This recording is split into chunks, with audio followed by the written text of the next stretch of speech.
With me now is Marley Morris, the Associate Director at the Institute for Public Policy Research. And Marley, you've put out a report giving a different explanation for the riots in Southport. I wonder if you could explain why you think they happened.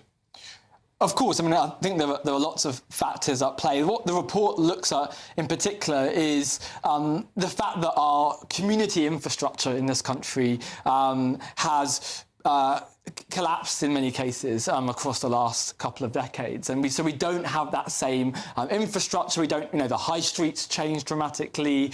Local services have been depleted, and so I think part of a broader response to what we saw last year is about investing in that local infrastructure, in those local services, in communities, and that needs to be part of the government's response. Part of it, of course, needs to be tackling where there was disorder, where there was violence, and holding people to account for that. But I think also part of it is telling a wider story about, ensuring that we've got that social investment in the country. But to what extent has community moved online, and that the way people express themselves is in Facebook groups rather than in the village hall?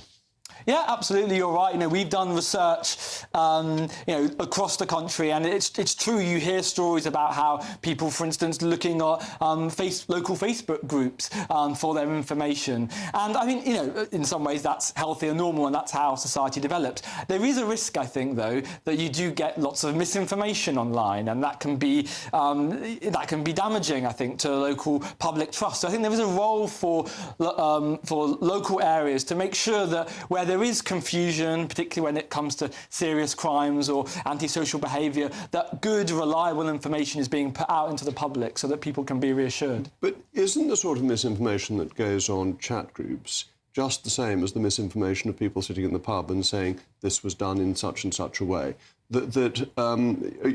Urban myths go round face-to-face just as much as they go round on the internet. Now, I was never too worried about people saying disagreeable things about me on the internet, because I assumed they would say them in the pub to each other anyway, because that's how people talk about politicians, and that this is just the continuation of the same.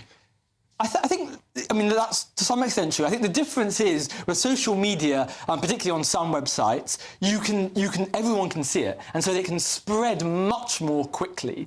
And I think particularly when it comes to, for instance, people saying disagreeable things or saying unpleasant things, it means that people who are the victims can actually see that. So, for instance, there's this paradox that Sundar Kotwala, British futurist, talked about, that our society has become, on the one hand, less racist. In some ways, some people who are online experience more racism because they're seeing lots of nasty comments about them being expressed on social media that they otherwise wouldn't have seen. So I think, yes, on one hand, you're right, it's similar to the kind of to talk down the pub, but there's also, I think, a risk that when you get misinformation, when you get vicious information being spread, that actually that can spread much more quickly, and that can cause some of the disorder that, for instance, we saw last year. And how do you do anything about it? Because lots of people want to reinvigorate the high street. There was a discussion yesterday about pubs closing down.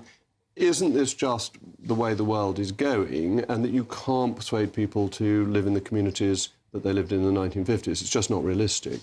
Well, I think there's lots of things I think you can do to reinvigorate communities, and I think part of it's about investment. It's about capital investment in transport and in infrastructure, which actually we've seen the government is starting to do more of. I think also a big part of it is about having a strategy for cohesion, so ensuring that you are supporting local areas through supporting community centres, providing support to the kind of local charities. That I think actually can provide. That's the foundation often of communities, and if that's stripped away, then you're left with individuals and not a proper community. So I think this is really important for the government to think about. All right, but dare I say, this is all wonderfully sentimental. And this is going back to a glorious 18th century model of the rural idyll, where you've got the local pub and you've got the local church and you've got a strong community.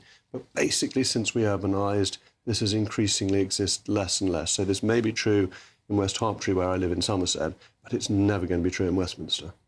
I mean, it's always true. I think you're right that community cohesion works differently in different places. So often, we found in our research that in more rural areas, you find that actually you get quite a strong sense of community, and that's held together. And particularly, it's really valuable when you've got those community centres, when you've got that kind of social infrastructure in place. It's a bit different in big cities where people know each other less, and you've got more complex relationships. And obviously, that's healthy. But I think where communities do need this, and I think often in towns, in smaller cities, in rural areas, it's really important to make sure you've got that investment in place to provide the grounding for healthy community life. Right. Marley, thank you very much for joining me.